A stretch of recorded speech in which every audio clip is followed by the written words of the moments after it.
magmerienda at give lang to ng aming neighbor. Pansit, beef. Init pa to guys. Tayo magmerienda. Ano na tayo? Kain ka na pa?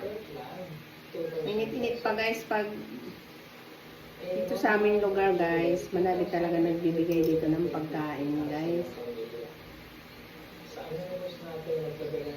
May mga ano talaga may nagbibigay ng pagkain dito. Super bait kasi yung mga neighbor namin.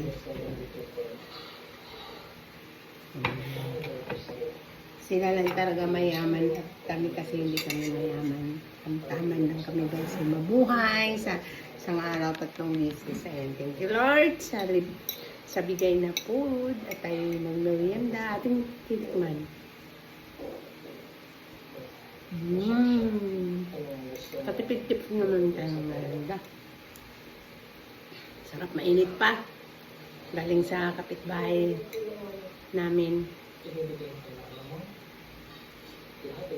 Mamayaman kasi sila kami lang kasi bukod tayo. Dami nagbigay sa amin dito guys. Pag mabait ka kasi ng tao, marunong ka makisama. Mga customer din yan dito sa amin guys eh. Kaya yan, bibigyan kami. Sarap kante guard. Sarap ng pagkaluto kasi mainit-init pa na, usok pa eh.